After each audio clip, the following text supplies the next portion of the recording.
Monsieur le Président, bonjour. Bonjour. De prime abord, on est frappé par votre jeunesse et par vos responsabilités, le tout sous l'éclairage d'un certain contraste. Autrement dit, vos responsabilités sont arrivées en accéléré par rapport à votre âge. Vous seriez né en 1973. Je suis un peu plus âgé que ça. Je suis né en 72 plutôt. Un an plus tôt. Donc les biographies dansent. Oui, voilà, parce qu'il y a des biographies qui indiquent 72. Ah non, non, oui, c'est vrai. Je suis né en 1972. Vous avez parfaitement raison. Je dois dire que j'ai été précoce dans mon engagement militant. Déjà dans les années 90, alors que j'étais encore jeune lycéen, étudiant, je me suis engagé dans le mouvement associatif étudiant. Et ainsi est parti donc cet engagement. C'est vrai qu'à cette époque-là, au sortir des partis uniques, il n'était pas courant, sinon évident, de voir des jeunes de 20 ans dans la lutte politique. Et je vous le concède. Ensuite, après le mouvement étudiant, je me suis engagé clairement pour le combat contre l'ivoirité, le combat pour la dignité de mon pays, ce qui m'a amené à être à la tête d'une rébellion du MPCI, des Forces Nouvelles en Côte d'Ivoire. J'ai entamé aussi une carrière gouvernementale à 30 ans à peine. Donc, vous avez raison de le dire, la responsabilité, dans ce cas-là, hélas, a volé ma jeunesse, puisque très tôt engagé dans le militantisme, il me fallait donc me conduire en toute responsabilité. Il faut dire qu'habituellement, la deuxième personnalité de l'État sous les tropiques est souvent assumée par des gens d'un certain âge. Vous êtes plus jeune que Moustapha Niasse, vous êtes plus jeune que votre collègue Issaga Sidibé du Mali, vous êtes plus jeune que Ndama du Gabon. C'est vrai, alors, vrai. Comment vous éprouvez cette jeunesse en rapport avec cette responsabilité? Disons qu'il faut lier ça à la vision du président de la République en Côte d'Ivoire, le président Ouattara. Mais c'est lié à votre parcours aussi. Oui, c'est vrai, il y a le parcours, mais il y a aussi cette vision. C'est vrai que je suis le plus jeune président d'Assemblée nationale, d'abord de mon pays, parce qu'en Côte d'Ivoire, pour être président d'Assemblée nationale, il faut avoir 40 ans révolus. Moi, j'ai eu la chance, le privilège peut-être, d'être président de l'Assemblée nationale à 39 ans. Donc, je pense que c'est important. Maintenant, c'est vrai que c'est l'appréciation qu'on a de l'Assemblée nationale. C'est pourquoi je dis que c'est aussi la vision du président. Parce que généralement, ou par réflexe, on a pensé que l'Assemblée nationale était une voie de garage de retraite. Donc très souvent, quand on a des compagnons politiques, avec qui on a cheminé. Mais ça peut être aussi une rampe de lancement, ça a été le cas pour Bédié. Voilà. Pas toujours le garage. Voilà, justement, vous avez raison de le dire, mais j'ai dit, généralement, on pense que c'est un lieu de retraite et c'est vrai que vont à la présidence de l'Assemblée nationale des personnalités déjà âgées.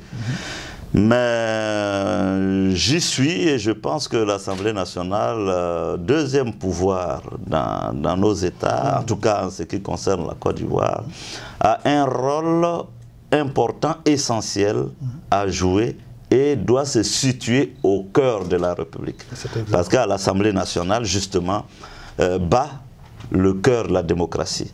C'est le débat à l'Assemblée nationale, c'est là-bas que se mènent les débats sur les grands sujets qui ont un lien avec la vie politique de la nation. Absolument. Puisqu'il y a différents groupes parlementaires, le débat est libre et ce débat se fait. C'est la matrice du dialogue national. C'est la maison du peuple. Absolument. C'est vraiment là que le peuple peut s'y rendre. Vous savez bien que au cours des débats ou pendant les débats à l'Assemblée nationale, tout citoyen peut s'y rendre. C'est exact. Oui, il peut s'y rendre et observer comment on appelle ça, les députés débattre. Donc, c'est une information qui n'est pas suffisamment connue. Les débats sont ouverts. Absolument. Voilà. Alors, on va remonter le temps pour mieux mesurer votre destin en accéléré. Oui. Alors, vous avez été à la tête de la FICI à un moment donné. Les dates sont éloquentes. 95-98, vous étiez patron de la FICI. La FICI, c'est la Fédération estudiantine et scolaire de Côte d'Ivoire. Voilà. Tout à fait. 95-98. Oui, ça a été un moment palpitant. Ah oui, ça a été un moment important de mon engagement syndical. Je dois relever qu'avant d'être élu secrétaire général de la FECI, j'étais déjà syndiqué, j'étais déjà militant depuis les années, comme je vous l'ai dit, 92, où j'ai dirigé la section de la Fédération estudiantine et scolaire de Côte d'Ivoire, de Vridi, c'est un quartier, une commune d'Abidjan, avant de rentrer au bureau exécutif national, donc le bureau, si vous voulez, dirigeant de ce mouvement, l'instant dirigeant de ce mouvement, et par la suite, c'est ainsi qu'au nom du bureau exécutif national, j'ai été élu en 1980. C'est pendant cette période que vous avez connu un autre monsieur dont le destin sera extraordinaire, Charles Blé Goudé. Oui, tout à fait. Disons qu'en 1995, quand j'étais élu, Blé Goudé était dans le camp adverse. Exactement. De ceux qui... Il avait un tout autre candidat. Donc l'antagonisme est ancien. Je ne dirais pas comme ça, c'était sain, c'était une émulation. Une élection n'est pas pour moi un lieu de confrontation, mais c'est l'occasion de faire valoir des potentialités, des capacités, une forme de compétence ou d'intelligence. Donc, une fois élu, j'ai récupéré, j'ai formé un bureau exécutif avec toutes les différentes tendances, parce que pour moi, les tendances, c'est la richesse. La diversité, c'est la richesse. Nous devrions nous enrichir de toutes les intelligences issues de la FECI. Et effectivement, c'est à cette époque que j'ai connu Blé Goudé. À cette époque aussi, vous étiez un empêcheur de tourner en rond pour le régime d'Houphouët-Boigny. Oui, tout à fait. Mais vous n'avez pas pour autant fait jonction avec Gbagbo, qui lui aussi était opposant. Disons qu'en 1990, nous tous, jeunes étudiants, lycéens, étions séduits par le discours de Laurent Gbagbo, parce que nous voulions le changement. Figurez-vous, moi je suis né en 1972, en 90, je note que Houphouët, notre premier président, est président depuis 60 et même avant.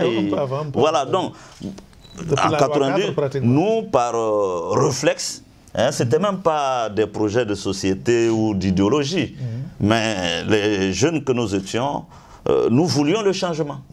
Et M. Gbagbo, avec le discours de rupture qu'il proclamait,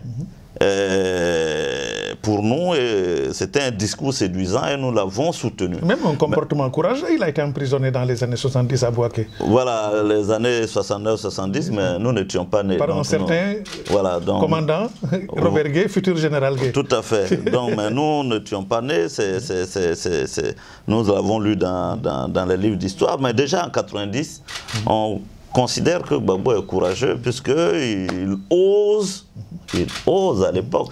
Peut-être qu'on ne peut pas l'imaginer aujourd'hui, mais au sortir, les années 90, c'était le parti unique. Oui, et moi je me souviens que quand j'avais embrassé le discours de Gbagbo dans mon village, au nord de la Côte d'Ivoire, j'étais excommunié. Parce qu'on ne pouvait pas imaginer qu'un jeune du nord de la Côte d'Ivoire puisse tenir un discours autre que celui tenu et défendu par Houphouët-Boigny. Donc, la FECI s'est positionnée dans le milieu universitaire étudiant comme étant un contre-pouvoir à Houphouët-Boigny et au PDCI d'Houphouët-Boigny. Ce qui va amener donc le pouvoir à nous cataloguer, à nous stigmatiser comme étant une branche armée de l'opposition politique. À l'époque, nous avions 4 partis de l'opposition politique de gauche qui étaient des partis forts. Donc, on va nous cataloguer comme la branche armée donc, de ces partis politiques, dont le FPI. Ce qui va valoir à la FECI une forte vague de répression. Absolument. Et déjà, nous serons réprimés en 91. En 92, les leaders du mouvement étudiant et Gbagbo lui-même séjourneront en prison. Nous-mêmes, je serai arrêté en 94, en 95, en 97 et en 98. Parce que, à l'époque, du multipartisme naissant, puisque le multipartisme a été décrété en Côte d'Ivoire, ou du moins reconnu en Côte d'Ivoire en avril 90. Donc, c'était les premiers balbutiements du multipartisme dans notre pays. Et les étudiants ont joué un rôle prépondérant, sinon pour ne pas dire pionnier, dans ce combat. Et la conséquence, c'est la répression du régime d'Houphouët, ensuite du régime de Bédié contre nous. Et après ces péripéties, vous avez été en France pour faire Sciences Po. Voilà, alors je suis arrêté en 94, 95, je suis déclaré prisonnier d'opinion d'Amnesty International. En 90, je suis encore arrêté. Vous avez fait la une de Jeune Afrique? Oui, bien sûr, à l'époque, je suis arrêté encore. 98, je décide, après ces arrestations, ces multiples arrestations, qui m'ont empêché d'évoluer correctement dans mon cursus universitaire, puisque déjà, je me souviens, en 80, j'ai dû refaire la licence parce que j'étais en prison. Absolument. Je vais donc à Paris, je m'inscris à Paris 7 et je m'inscris à Paris 8 pour faire Sciences Po, effectivement, avec le soutien d'amis étudiants comme le Guillaume Mouzel, qui était le numéro 2 de l'UNFID. L'UNFID, qui est l'Union nationale des étudiants de France indépendante. L'équivalent, enfin pas l'équivalent, mais nous avions des relations FECI, UNFID. Et vous êtes revenu en quelle année? Alors, je suis en France quand la justice ivoirienne lance un mandat d'arrêt contre moi. Et m'obligeant à être réfugié en France. Puisqu'il y a un mandat d'arrêt, je ne peux pas revenir. Mon dossier est pris en charge par France Liberté de Danielle Mitterrand, Madame Danielle Mitterrand, l'épouse de l'ancien président François Mitterrand. Donc, ensuite intervient un certain nombre de négociations. Je fais des apparitions sporadiques à Abidjan, notamment en 99, où je reviens. Et je suis obligé de repartir. En 2000, je reviens en Côte d'Ivoire pour quelques séjours, quelques jours de... Mais en 99, un événement majeur s'est produit, le premier coup d'État en Côte d'Ivoire avec le général Robert Gueye. Tout à fait. Donc, alors, pendant cette période-là, quelle a été votre posture? Alors, donc le coup d'État se fait, soyons honnêtes, nous sommes contents de ce coup d'État qui me permet du coup de rentrer au pays. Donc, mais avant ce coup d'État, il y a eu la bataille successorale autour de l'article 11 entre Ouattara et Bédié. Vous n'aviez pas pris parti immédiatement après la mort d'Oufoué? Oui, ça c'était dans les années 94, 95. Voilà, après la mort d'Houphouët-Boigny. Voilà. Nous, mouvement étudiant, non, j'étais à Abidjan. Voilà. Nous, mouvement étudiant, nous avions considéré que ce n'était pas notre combat. C'était le combat entre héritiers du PDCI, du camp d'Houphouët-Boigny. Donc nous, on les observait. Et puis, à la limite, ça nous amusait de voir qu'il y avait des divisions, il y avait des scissions au sein du PDCI-RDA. Parce que nous, on était de l'opposition. Il y a eu même une cassure. Il y a eu une cassure. Mais après, vous avez rejoint un fragment, le RDR. Il y a eu une cassure, donc le RDR est sorti du PDCI. Monsieur Laurent Gbagbo, à l'époque, comme je vous dis, quand il y a eu la bataille entre Bédié et Ouattara au sein du PDCI et qu'il y a eu la cassure entre PDCI et RDR, Monsieur Laurent Gbagbo, à l'époque, nous dit, tenez, on a là une occasion historique de faire une fissure abyssale au sein du parti d'Houphouët-Boigny. Donc nous, opposition, il nous explique qu'il y a un intérêt stratégique à s'allier à une fraction moderne ou moderniste ou progressiste du PDCI, notamment le RDR. Voilà comment naquit à l'époque le Front républicain. Le Front républicain qui regroupait le parti de Gbagbo, le FPI, et le RDR de M. Jenny Kobina, ce Jenny Kobina qui est décédé après. Donc le Front républicain. Donc c'est Gbagbo le premier, voyant les difficultés au sein du PDCI, considère que c'est une opportunité formidable, exceptionnelle, de définitivement enterrer le PDCI et se rapproche de la fraction qu'il considère comme étant progressiste, moderniste du PDCI, et on forme le Front républicain. Dans le Front républicain, nous, effectivement, nous sommes sympathisants de ce front, parce que il faut toujours situer les choses dans leur contexte. Et voilà, contexte historique. Et donc, à cette époque, effectivement, il y avait intérêt à s'allier au RDR pour faire des progrès vers la voie de la démocratie. Absolument. Intervient le coup d'État de Robert Gueye en Noël 1999. Tout à fait. La donne change. La donne change. Là, maintenant, ce n'est plus des questions stratégiques, c'est des questions tactiques qui rentrent en ligne de compte. Là, le coup d'État intervient. On l'attribue prétendument au camp de M. Ouattara, dont le général Gueye ferait partie. Gbagbo voit que les rapports de force changent, et cette fois, moi, je refuse de le suivre. Il décide qu'il fallait tactiquement lâcher, casser le Front républicain qu'il avait noué avec Alassane, et puis renouer avec la fraction conservatrice du PDCI. Et là, je dis non. Parce que pour moi, un engagement est un engagement. Et il faut tenir aux questions principielles. Et pour moi, c'était des questions de principe.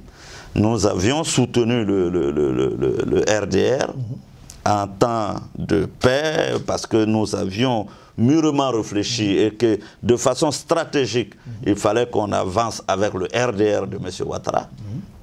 Je ne voyais pas en quoi le coup d'État changeait la donne. Pour moi, il fallait continuer avec le RDR de M. Ouattara pour aller et prendre le pouvoir ensemble. Gbagbo ne l'entend pas de cette oreille. Il considère qu'il faut que lui, il est plus ancien dans l'opposition que M. Ouattara. Il ne voit pas comment il ferait la passe à M. Ouattara. Donc, il s'allie à un moment donné à la partie conservatrice du PDCI. Ensuite, il s'allie et il joue à un jeu. Et c'est là que son surnom de boulanger sort. Parce que voilà, il est ce matin avec, il est l'allié de tel. Le matin, à midi, il est l'allié d'un autre. Le soir, il est. Quand vous adoptez une telle attitude, vous êtes peu lisible. Et c'est là qu'il va acquérir son surnom de boulanger. Parce que Gueye n'accepte pas de se faire rouler dans la farine, parce qu'il a d'abord... En vérité, il s'est fait rouler dans la farine. Parce qu'ils ont fait chemin ensemble, après il l'a roulé dans la farine. Voilà, il a roulé dans la farine. Absolument. Donc, Gbagbo s'allie à Gueye. Il trompe Gueye, parce qu'il fait croire à Gueye, Robert le général, que c'est souhaitable d'éliminer tous les grands candidats. Voilà, les Bédié, Ouattara, tous les candidats sont éliminés. Et il y a eu un tête-à-tête entre lui et Bédié. Il reste un tête-à-tête. Entre lui et Robert Gueye. Robert Gueye. Entre lui et Robert Gueye. Et puis quelques... Voilà. Donc ils vont aux élections de 2000, qui étaient des élections tout sauf des élections transparentes, démocratiques. D'abord tronquées, ensuite chaotiques. Voilà. Elles ont été tronquées au départ et puis chaotiques à l'arrivée. À l'arrivée. Et Gbagbo lui-même, c'est lui qui qualifie ces élections-là de calamiteuses. Absolument. Donc il faut bien voir qu'il y a une unanimité, un consensus sur le fait que c'était tout sauf des élections remplissant. Et pourtant, il a surfé sur ces élections pour devenir président. Bien sûr, voilà. Bien sûr.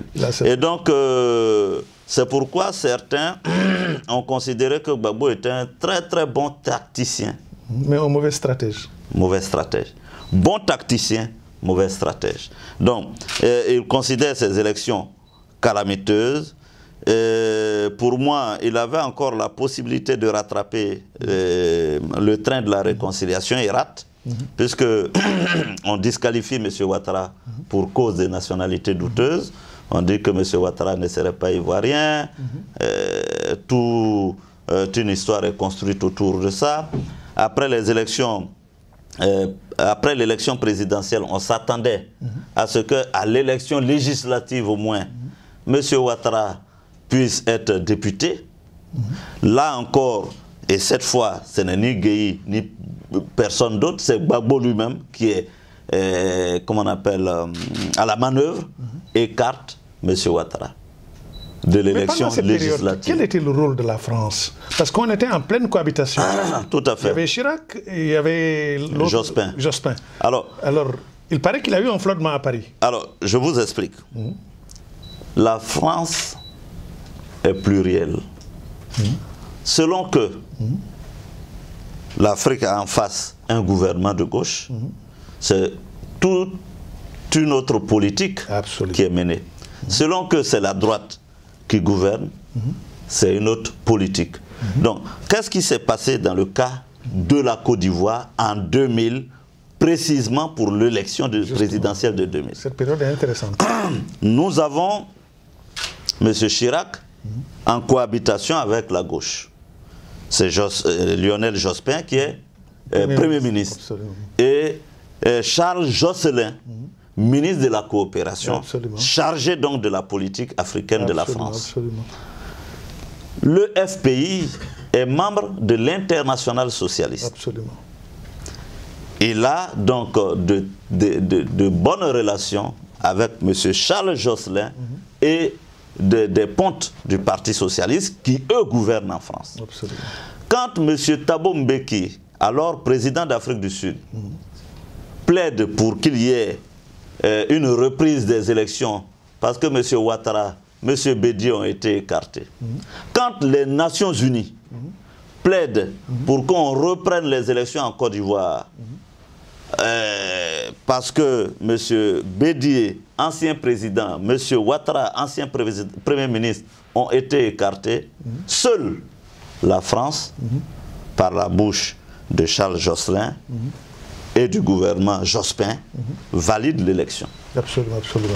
Donc, la France accepte de s'associer à une élection calamiteuse qui n'est en d'aucune façon représentative de la position du peuple. Or, quand on est élu de façon étriquée, ça ne peut que conduire aux catastrophes que nous avons connues dans notre pays. Et pourtant, Bédié avait un grand soutien à l'ambassadeur Michel Dupuis. Oui. Il a battu un record de présence, il a fait 17 ans à Abidjan. En Côte d'Ivoire. Alors donc, les gens n'ont pas compris comment la France a pu lâcher. Non, mais justement, sur la question, c'était, et rappelez-vous, sur la question, c'était M. Chirac qui était, je crois, en vacances ou en séjour quelque part, soit en Tunisie ou en Égypte. Ceux qui étaient à la manœuvre, c'était le Parti socialiste. Absolument. Par la bouche du ministre de la coopération, Charles Jocelyn, par donc M. Jospin, Premier ministre. Le ministre de la Défense, Alain Richard. Qui était donc, qui répondait du Premier ministre. Donc, et de la base d'Abidjan. Tout à fait. Donc il y a eu dualité et la position donc de l'ambassadeur n'a pas tenu, n'a pas fait le poids face au ministre. Et pourtant les choses n'ont pas été simples parce que ici les forces françaises à Dakar ont été mises en état d'alerte. Oui. À Port-Boué aussi les forces françaises ont été mises en état d'alerte. Alors on avait le sentiment que la France était sur le point d'intervenir et puis elle a fait demi-tour. Ah non, non, non. Elle était sur le point d'intervenir, pas pour sauver le régime de M. Bédié, mais pour protéger sa communauté. Vous savez bien que la France en Côte d'Ivoire, la Côte d'Ivoire abritait la plus grande communauté française d'Afrique de l'Ouest. Donc, les forces étaient mises en alerte, moins pour le régime de Bédié que pour se protéger les ressortissants français. Ceci se vérifiera quelques années plus tard, quand en 2002, la rébellion a surgi en Côte d'Ivoire. Les forces françaises, la mission de la force Licorne en Côte d'Ivoire était prioritairement de protéger la communauté française. Même si Licorne a eu un rôle offensif, mais ça, sur le terrain, mais ça c'est un autre... Contre nous. Dans une certaine mesure. Non, mais le 19 septembre 2002, le régime de M. Gbagbo tombait. Oui, absolument. Quand notre avancée sur Abidjan a été stoppée par aux abords de la ville de Yamoussoukro par la force Licorne qui a tiré. Les vidéos existent, elles sont au musée de l'école militaire à Paris, qui existe, où les forces Licorne ont tiré sur nos soldats au motif qu'il y avait un gouvernement légitime qui était celui de Laurent Gbagbo.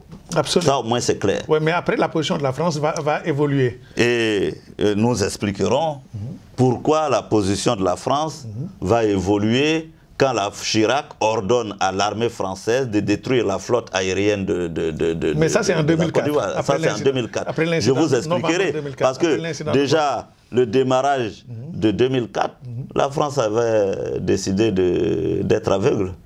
Puisque quand même, elles avaient une force sur le terrain, mais elles avaient accepté que M. Gbagbo vienne bombarder Bouaké.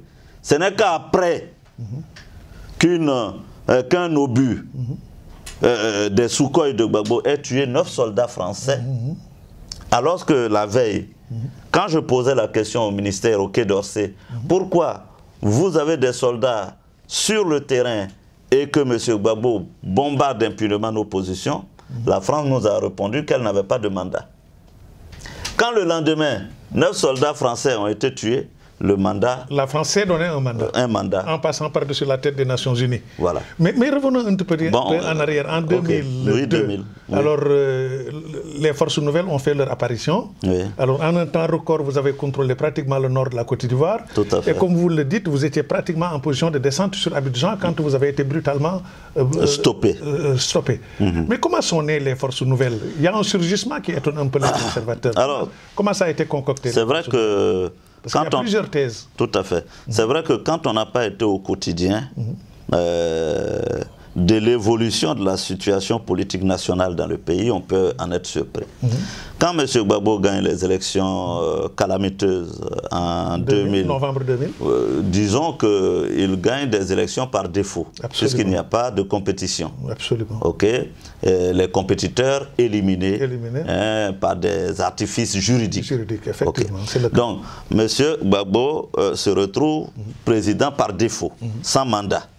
La légitimité est triquée. Absolument. Et il rate la possibilité de rattraper tout ce processus par une vaste campagne de réconciliation qu'il aurait pu conduire. Entre-temps, en Côte d'Ivoire, ce qui se passe est inadmissible. Au motif que M. Ouattara n'est pas ivoirien, c'est toute une communauté qui est stigmatisée, absolument, qui est ostracisée, qui est marginalisée. Toute la communauté du Nord, ce boubou que je porte, me l'était interdit en Côte d'Ivoire. Quand vous étiez en boubou, vous étiez sénégalais, burkinabé, malien. Et pour le fait que vous étiez sénégalais, burkinabé, malien, on pouvait vous tuer dans la rue. Les clivages. Voilà, on pouvait vous tuer dans la rue. Des gens étaient tués. On est même allé jusqu'à pourchasser des musulmans dans les mosquées. Ce sont des faits avérés en Côte d'Ivoire. Moi-même, leader du mouvement étudiant, je suis arrêté sur le pont. On me demande ma pièce d'identité que je n'ai pas.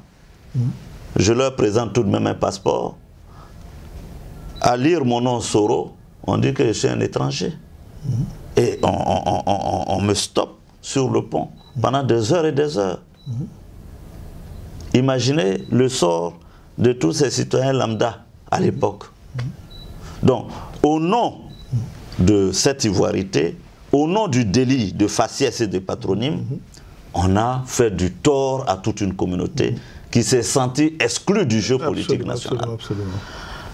Dès lors, la révolte ne pouvait qu'être évidente pour un bon lecteur et analyste politique. Mais elle a été endogène ou bien il a fallu un sanctuaire étranger? Parce qu'on parle du Burkina. Il y a des facteurs endogènes et exogènes. Ah, oui, endogènes, il y avait déjà ce terreau favorable, fertile pour une révolte. Pour une révolte. Politiquement, il y avait un déséquilibre socio-économique entre le sud et le nord.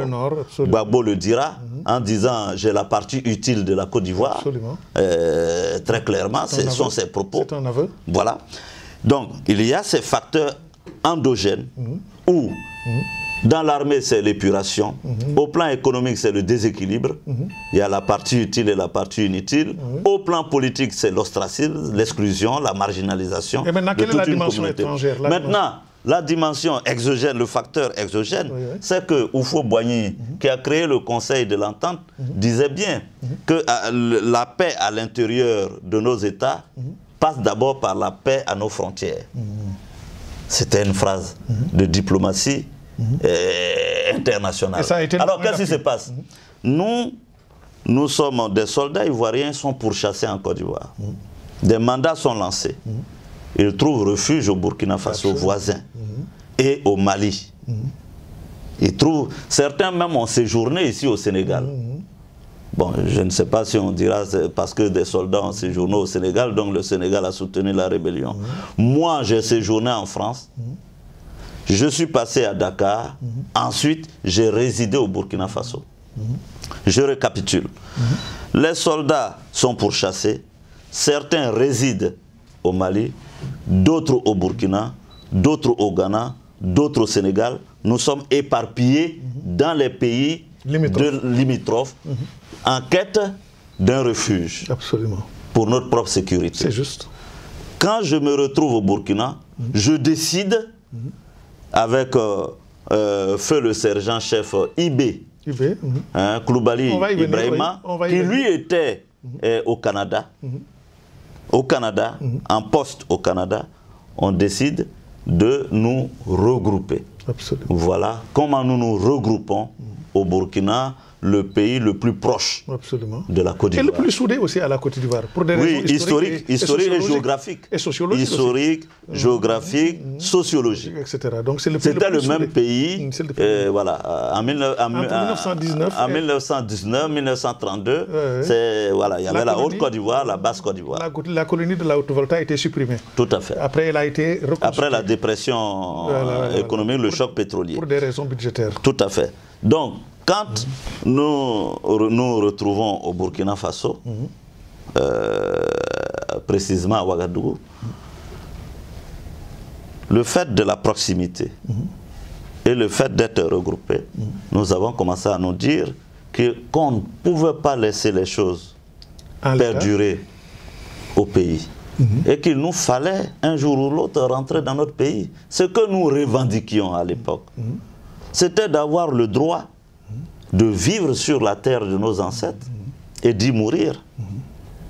Il n'y a pas meilleure motivation que cela. Politiquement, c'est compréhensible. Maintenant, les moyens, en un temps record, vous avez bousculé une armée régulière. Les moyens sont venus d'où? Des magasins d'armes de Blaise ou bien c'est tombé du ciel? Voilà, je vous expliquerai. Blaise n'est plus président au Burkina Faso, il n'y a rien à cacher. Quand en 1900, le coup d'État de 1999 n'est pas parti d'un pays limitrophe. Ceux qui ont fait le coup d'État en 1999... Ce n'était même pas Robert Gueye. Ce n'était même pas Robert Gueye. Il a été le bénéficiaire, mais il n'était pas l'artisan. Ceux qui ont fait le coup d'État de 1999, tenant en respect toute l'armée, c'est ceux-là qui vont se retrouver en exil. Donc ce n'est pas des novices. À l'exception de ceux qui ont été tués, comme les Diomandés. Voilà, voilà. Donc ce ne sont pas des novices. Ce sont des gens qui ont déjà fait un coup d'État. C'est ce que les gens ne prennent pas en compte dans l'analyse.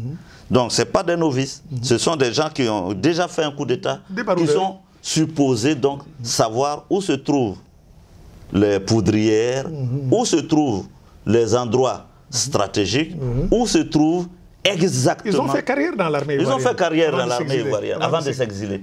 Donc ce n'est pas des gens, ce n'est pas des mercenaires, ce n'est pas des... Non, ce sont des soldats de l'armée régulière ivoirienne qui ont déjà perpétré un coup d'État et qui savent à quoi s'en tenir. C'est ceux-là que nous regroupons, les meilleurs, et nous rentrons en Côte d'Ivoire. Ils s'infiltrent en Côte d'Ivoire, à Korogo, à Bouaké et à Abidjan. Ils ont des complicités locales, des complicités à l'intérieur de l'armée, voilà, de l'armée même. Ils ont des complicités avec la population. Absolument. Et c'est plutôt ce contexte favorable, fertile, qui permet qu'une soixantaine, sinon une centaine d'hommes arrivent à défier toute une armée. Absolument. Voilà. D'ailleurs, Gbagbo a été un miraculé parce que son ministre de l'Intérieur a été tué, mais lui, il était à Rome à l'époque, au moment des événements. Justement. Après, les choses se sont accélérées. La France a convoqué la fameuse réunion de Linas Marcoussi. Alors, pour la petite histoire, vous seriez passé par Dakar avant d'aller à Linas Marcoussi. Voilà. Mais on raconte que le président Wade vous aurait aidé, y compris en costume et en argent. C'est vrai ou c'est faux? C'est anecdotique, mais, anecdotique, voilà. Mais disons que... avant Marcoussi, il y a eu Lomé. Oui, Lomé 1. Nous étions il y a eu même Lomé 1, Lomé 2, etc. Oui, au sommet de Lomé. Où voilà. Donc, effectivement, la France, voyant la Côte d'Ivoire, quand même, qui pèse pour 60% dans l'UEMOA et 40% dans la Banque centrale en crise, BCAO, oui. Le BCAO, ne pouvait pas laisser perdurer les bras croisés.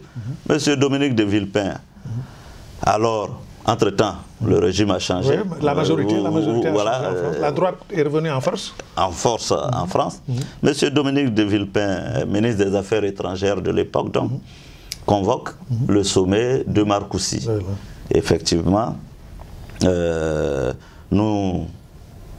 je dois y aller.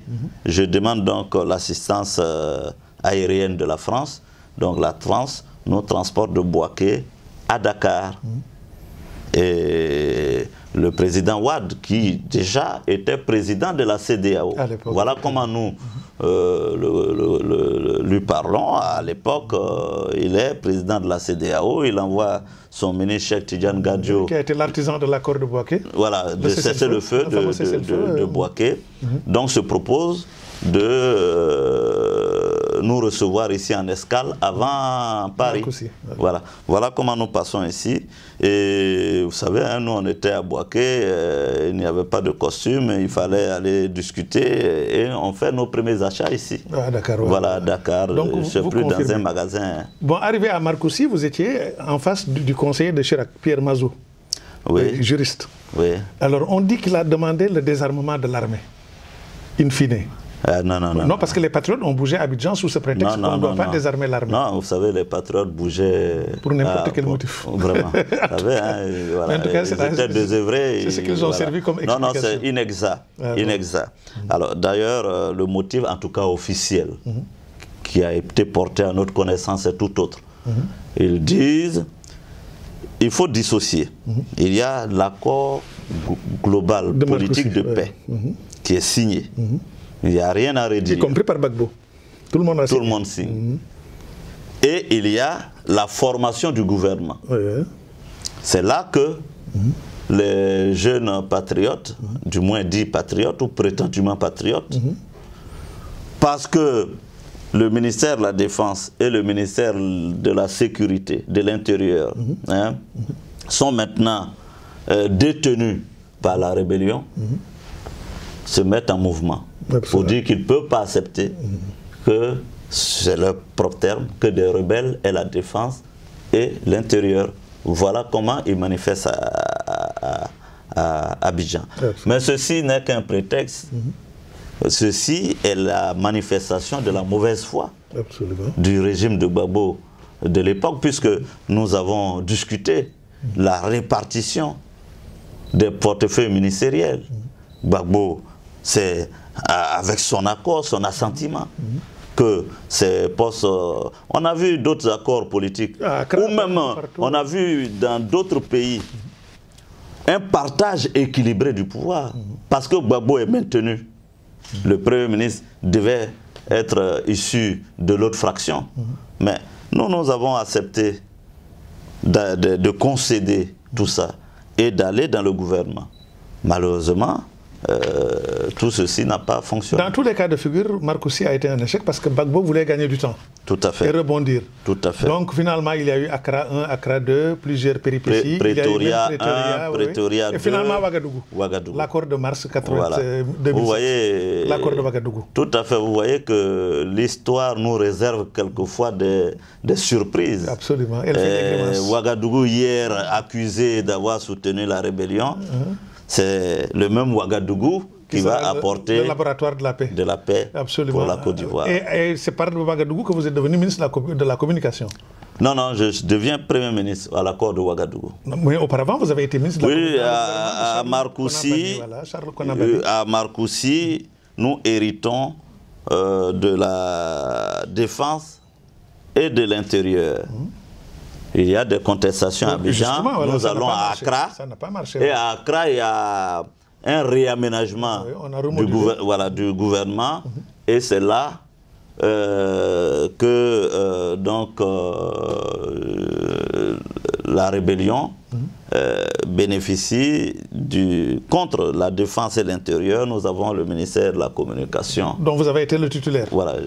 Bon, ce qui nous amène à une certaine péripétie parce que vous avez échappé à un attentat. Oui, tout à fait. Alors donc, je suis... C'était un traquenard ou quoi? Bien sûr. Je pense que le FPI n'avait jamais renoncé à éliminer physiquement ceux qu'il considérait comme étant les responsables de la rébellion. Faussement, on me fait croire que voilà, j'ai toutes les prérogatives de ministre de la Communication. Vous savez, j'étais pris entre le marteau et l'enclume. La pression de la communauté internationale qui me disait « Ah oui, mais M. Soro, vous êtes ministre, vous devez assumer vos responsabilités. » Et ma conviction propre qui était celle-là, que Gbagbo et son camp n'avaient pas renoncé à m'éliminer physiquement. Je vais à Abidjan. Comme tout ministre de la Communication, je décide d'aller visiter les structures sous tutelle du ministère, notamment la radio et la télévision. Donc je me rends dans les locaux de la télévision. Et nous sommes encerclés par 300 jeunes à qui on indique exactement où je me trouve. Armés de gourdins, de toutes sortes d'armes, viennent, encerclent le bâtiment où je suis. Et quand je vois justement que nous sommes pris, donc je demande à mes collaborateurs de partir pour sauver au moins leur vie et au moins témoigner de ce qui se passe là. Et comment nous vous restons avez été 4. Vous étiez 4. Nous étions 4, dont 2 gardes-corps, un Sénégalais qui s'appelle Hassan, qui est aujourd'hui garde-corps du président Macky Sall, je l'ai vu, qui est là. Un Béninois, Soulé, qui est dans son... Eux, ils relevaient de l'ONUCI. Ils relevaient de l'époque de la MICESI, la mission, voilà, l'ONUCI. Et moi-même et mon directeur de protocole. Donc, nous sommes pris pendant 2 heures à partir par les jeunes patriotes. Il a fallu que la force licorne décide, oui. C'est licorne finalement. Oui, puisque je suis signataire de l'accord de Lina Markoussi. Et prenez l'accord de Lina Markoussi, la France était engagée à assurer la sécurité des signataires, des protagonistes, des signataires de l'accord de Lina Markoussi. Et c'est comme ça, donc nous, quand mes collaborateurs sortent, ils activent cet article de l'accord de Lina Markoussi. La France fait la sommation à l'état-major ivoirien pour dire, bon, écoutez, nous, on a la responsabilité aussi d'assurer la sécurité de tous signataires de l'accord de Markoussi. Nous vous demandons de vous mettre en avant. Si vous n'allez pas, nous, forces françaises, nous sommes tenus de rentrer à la RTI. Voilà comment la gendarmerie, un jeune gendarme, parce que le commandant supérieur de la gendarmerie réunit les officiers, semble-t-il, et il leur propose de venir m'exfiltrer de la RTI. Tous se refusent, sauf un qui accepte de venir à la RTI. Il arrive avec un véhicule avant blindé qu'on appelle le VAB. Il rentre à la RTI par poste de communication interposé. Il nous localise exactement. Il vient me voir et nous le suivons pour entrer dans le véhicule blindé et nous sortons. Dans le véhicule blindé, je suis surpris. Le jeune gendarme me regarde, il me dit, et il m'appelle mon général. Quand j'étais étudiant, secrétaire général de la FESI, les étudiants avaient pour habitude de m'appeler général. Mais on vous appelait aussi Bogota. Voilà, Bogota. Le Tché, Bogota. Donc il m'appelle général. Donc je me dis, tiens, ça doit être un ancien étudiant. Il me demande si je le reconnais, je lui dis non. Et il dit, mais j'ai été votre militant à Port-Boué. Et c'est pourquoi j'ai décidé, moi, de venir vous exfiltrer. Voilà pour la petite histoire. Mais l'autre attentat, par contre, a eu pour cadre Bouaké, et c'était entre vous les rebelles.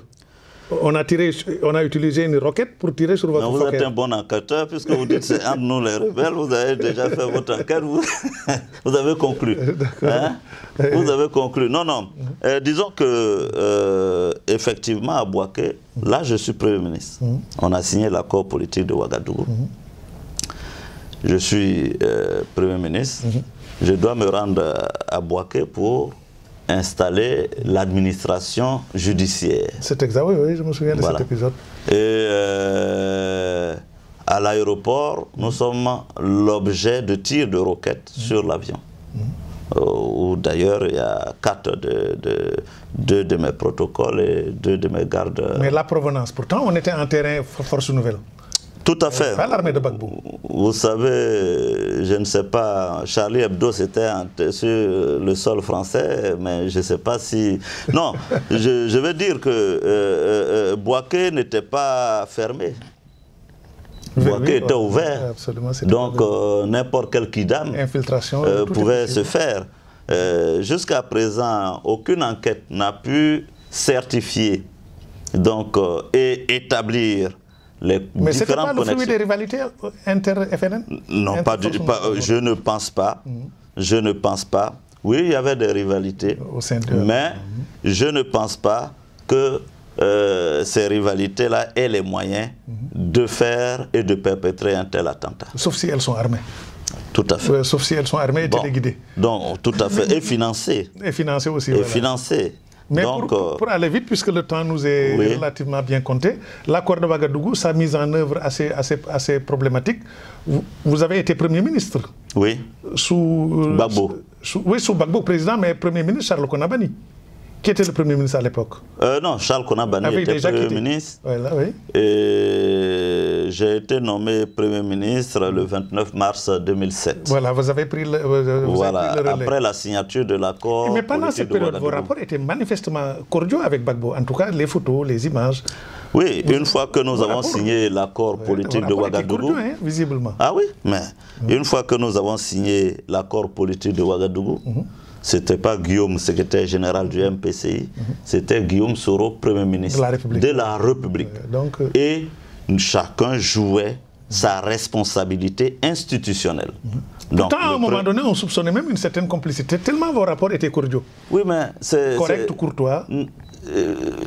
Je veux bien. Sauf que les institutions n'ont pas à s'affronter ni à être dans la confrontation. Les institutions, c'est la complémentarité. Absolument. Quand je suis le Premier ministre de Gbagbo, il est mon chef. Absolument. Donc, quand il est mon chef, je me comporte comme le subordonné. Vous comprenez? Absolument. Mais pas comme l'antagoniste. Je suis Premier ministre. Et lui, il est président. Sur la base des... Voilà, donc nous avions des rapports plutôt, je dirais, normaux de président à Premier ministre. Après, on est allé aux fameuses élections de 2010. Voilà. Oui. Alors, entre-temps, l'armée a changé de visage. Parce qu'on s'est retrouvé avec des officiers extrémistes que vous avez beaucoup dénoncés, comme l'amiral Fossignon, Bruno, voilà, Conan, de la garde républicaine. Oui. Parce qu'entre-temps, Gbagbo a fait le nécessaire pour donner un autre visage à l'armée. Bien sûr, il est le chef suprême des armées. à l'époque. Mais comment expliquez-vous le comportement de ces officiers qui ont fait Saint-Cyr, qui se sont comportés de façon aussi radicale? Non, mais écoutez, à mon avis, quand la politique rentre dans l'armée, ça produit ce que vous dénoncez. Des monstres, quoi. Voilà. Ça produit ce que vous dénoncez. Même le Saint-Cyrien prend pour parti. Donc, nous allons à cette élection. Le plus important, c'est que Gbagbo la perd, l'élection. Et il refuse de l'admettre. Il refuse de l'admettre. Il refuse de reconnaître sa défaite. C'est de là que part la crise post-électorale. Et ma responsabilité en tant que Premier ministre, qui était maître d'œuvre de l'élection, était de dire au peuple ivoirien qui avait gagné l'élection. Et j'ai pris ma responsabilité pour rendre ma démission. Mais sur ce point-là, il y a eu un épisode aussi intéressant, parce que vous avez reçu un coup de téléphone de Madame Gbagbo, la deuxième épouse, Nadi Bamba, la musulmane, qui vous a appelé. Parce que, semble-t-il, vos rapports étaient bons. Oui, bien sûr. Meilleur qu'avec Simone? Bien sûr, bien sûr. Meilleur. Avec Bamba, ça passait mieux qu'avec Simone. Alors, mais vous avez flairé un piège, vous n'avez pas voulu aller au palais, à un moment donné. Non. Gbagbo voulait une ultime rencontre avec vous, pour arrondir les angles. Non, non, alors, voilà comment ça se passe. Quand la commission électorale indépendante, faisant son travail, veut proclamer les résultats, vous avez vu à la télévision, M. Damana déchire les procès. Absolument, devant les caméras. Devant les caméras. Ma responsabilité, en ce moment de Premier ministre, est d'aller dire à M. Gbagbo qu'il a perdu l'élection. Je me rends à son domicile pour le lui dire. Il promet me rappeler, il ne me rappelle pas. Donc la situation se cristallise. Effectivement. Voilà, nous sommes en pleine crise. Moi, je retourne à l'hôtel du Golfe, où donc je rends ma démission, je décide de soutenir le président, pour moi, élu, qui est M. Ouattara. Alassane Ouattara. C'est dans cette période que Gbagbo et moi, nous avons un échange téléphonique. Voilà, c'est ça que... Je dis au président, puisque le Conseil constitutionnel venait de proclamer d'autres résultats, résultats autres que les résultats de la CEI. Donc il y avait deux institutions de la République qui proclamaient des résultats différents. Donc j'ai dit à M. Gbagbo que ce n'est pas acceptable, ce n'est pas le rôle du Conseil constitutionnel de proclamer les résultats. Et il me propose effectivement une rencontre pour que nous puissions harmoniser. Voilà. Donc cette rencontre n'aura pas lieu, puisque après, quand je l'appelle, il me dit qu'il n'a pas pu avoir ni le président du Conseil constitutionnel, ni le président de la Commission électorale indépendante. Le temps est pratiquement terminé, mais nous aurions voulu... Parce qu'il y a l'ambassadeur Simon dans ses mémoires. L'ambassadeur Simon qui était en place au moment de la guerre civile. Il dit qu'il était tout le temps en contact téléphonique. Un ami, il l'a dit d'ailleurs. Il était en contact téléphonique. Est-ce qu'il n'a pas un tout petit peu donné un coup de pouce à la manœuvre stratégique? Parce qu'il dit que les coups de téléphone étaient répétés entre vous. Ah oui, nous avons... Ah oui, on se parlait quasiment tout le temps. Mais... l'ambassadeur Jean-Marc Simon était un des... Je l'ai connu quand il était en Centrafrique. Ah oui, il me l'a dit. Mais Jean-Marc Simon était un maillon de la communauté internationale. Absolument. À partir du moment où Ban Ki-moon, depuis New York, certifie que c'est M. Ouattara qui a gagné, l'ambassadeur Jean-Marc Simon est à la disposition de tous ces dispositifs internationaux, de ces mécanismes internationaux, depuis l'ONU jusqu'à l'ONUCI en Côte d'Ivoire, pour faire en sorte que le résultat des urnes soit appliqué et que le verdict de ces urnes soit reconnu. Donc, M. Jean-Marc Simon a joué parfaitement son rôle. Nous avions une certaine complicité et je pense que c'est ce qui a permis aussi de faire de vrais progrès vers la voie de la restauration du vote du peuple ivoirien. Merci, Monsieur le Président. Merci, c'est dommage qu'on ne soit pas allé au bout de cette interview parce que ça pourrait même constituer un document d'archives. Rarement, je n'ai sorti des éléments que j'ai sortis aujourd'hui. Merci beaucoup, Monsieur le Président. Voilà, merci.